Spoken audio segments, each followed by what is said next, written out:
श्री सद्गुरु महाराज की जय। आइए आगे पढ़कर सुनाते हैं।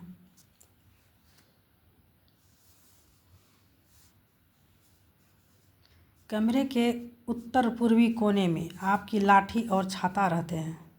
उत्तर पश्चिमी कोने में एक दीवार घड़ी टंगी है जिसे देखकर आपको समय बताया जाता है। कमरे में 2 अलमारियां हैं। एक में आपके पहने ओढ़े जाने वाले वस्त्र और आवश्यक दवाइयां रखे जाते हैं। दूसरी अलमारी में धार्मिक पुस्तकें भरी हुई हैं। कमरे की दीवारों पर 2500 संत महात्माओं के चित्र टंगे हुए हैं। इस सोने के कमरे में एक शौचालय और एक स्नानगृह भी जुड़े हुए हैं। सिर के नीचे तकिया लेकर आप प्रायः चित्त होकर सोया करते हैं। ठंड रहने पर ऊनी चादर और कंबल ओढ़ा करते हैं। दिन हो या रात, आप कब सोते हैं और कब जगते हैं कहा नहीं जा सकता। बाहर से देखने पर लोगों को लगता है कि आप नींद में हैं, पर मुझे लगता है कि आप कभी नींद में जाते ही नहीं। गोस्वामी तुलसीदास जी ने कहा है, सोई निद्रा तजी जोगी। अंतर्मुख होकर आप सुसुप्ति अवस्था से कुछ उच्चतर अवस्था में रहते होंगे जो उपेक्षाकृत अधिक आनंदायिनी होती होगी, और जहाँ आप भीतर से सचेत रहते होंगे, बेहोश नहीं।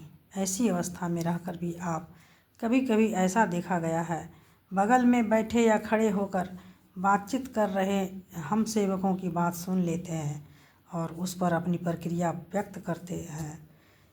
इस विचित्र निद्रा में रहकर आप रात में कभी कभी भाषण करते हैं, वाचिक जप करते हैं जो स्पष्टता सुनाई पड़ता है।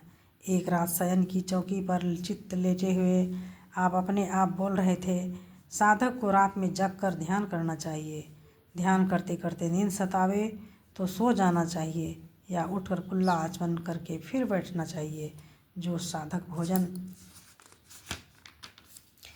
संयम से नहीं करेगा उससे ध्यान नहीं बनेगा।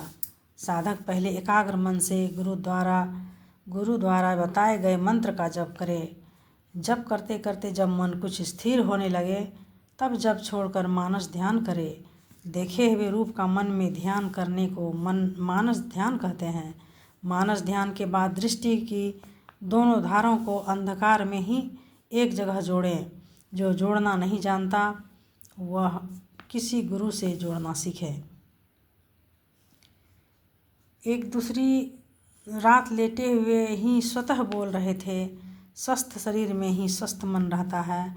मन स्वस्थ रहने से अच्छी तरह ईश्वरोपासना होती है। मन को अच्छी दशा में रखने के लिए झूठ, चोरी, नशा, हिंसा और बेविचार को छोड़ना होता है।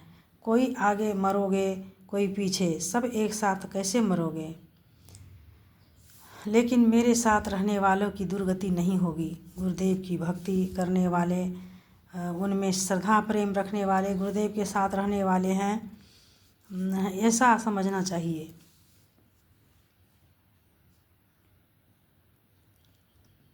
लेखक आगे फिर कल सुनाएंगे। श्री सद्गुरु महाराज की जय।